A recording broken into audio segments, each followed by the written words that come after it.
প্রিয় শিক্ষার্থীবৃন্দ, আমরা আজকে শিখবো হচ্ছে রেওয়ামিল। সাধারণত রেওয়ামিলটা আমাদের নবম দশম শ্রেণী এবং একাদশ দ্বাদশ শ্রেণীর মধ্যে কম্পালসারি 10 মার্কের আসেই, এটা মাস্ট বি থাকেই 10 মার্ক। তাহলে আমরা আজকে শিখবো রেওয়ামিলে কোনগুলো অন্তর্ভুক্ত হয় না। সাধারণত এখানে অনেকগুলো লেনদেন থাকে, লেনদেন থেকে বিবেচনা করতে হয় কোনগুলো রেওয়ামিলে আসবে, কোনগুলো আসবে না। ঠিক আছে, তাহলে আমাদের হচ্ছে আমরা আজকে শিখবো হচ্ছে কোনগুলো রেওয়ামিলে অন্তর্ভুক্ত হবে না। আমরা তিনটা কথার মাধ্যমে শিখবো কিভাবে কোনগুলো রেওয়ামিলে অন্তর্ভুক্ত হবে, কোন কোন এন্টিটি রেওয়ামিলে অন্তর্ভুক্ত হবে এবং কোন কোন এন্টিটি রেওয়ামিলে অন্তর্ভুক্ত হবে না, তা শিখবো আজকে তিনটি কথার মাধ্যমে। 1 নম্বর হচ্ছে প্রারম্ভিক টাকা, 2 নম্বর সমাপনী বস্তু, 3 নম্বর সম্ভাব্য যে কোনো হিসাব।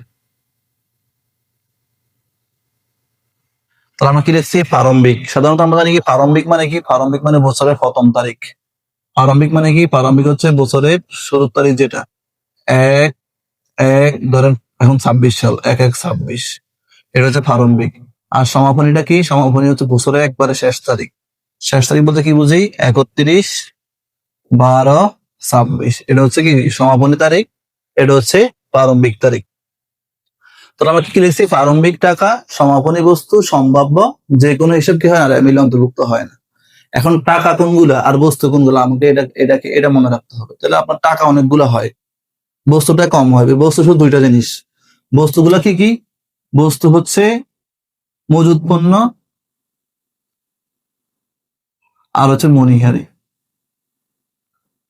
এই মজুদ পণ্য আর মণিহারি ব্যতীত অন্য যতগুলা টাকা আছে, মানে তারিখ থাকুক, প্রারম্ভিক লেখা থাকুক, সমাপনী লেখা থাকুক, ওইগুলো হচ্ছে টাকা। আমাদের ধরুন টাকাগুলা কি কি? টাকা হচ্ছে দেনাদার, পাওনাদার, নগদ, হাতে নগদ, ব্যাংক জমা, ব্যাংক উদ্বৃত্ত, এইরকম এন্ট্রি লেখা থাকে আর কি আমার তারিখ অনুযায়ী।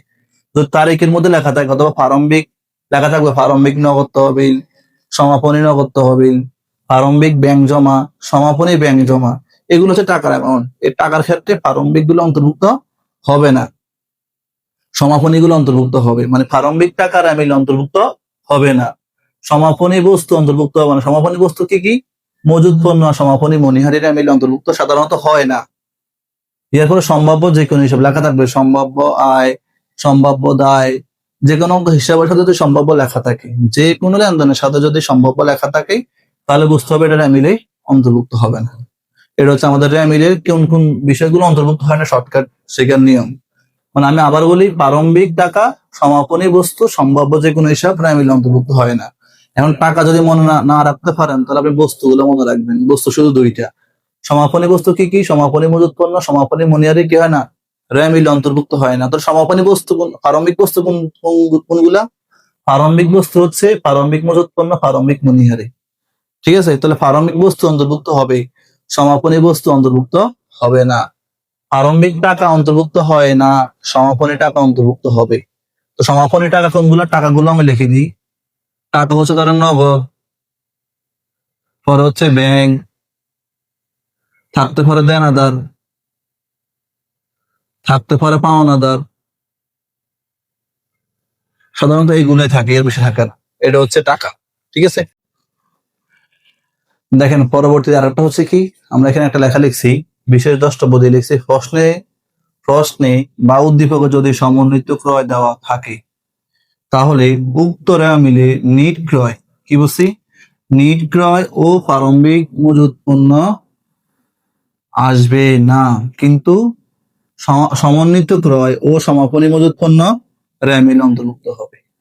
তাহলে আমাদের ওইটা হচ্ছে বেসিক, মানে কোনগুলো সাধারণত কোনগুলো অন্তর্ভুক্ত হয় না।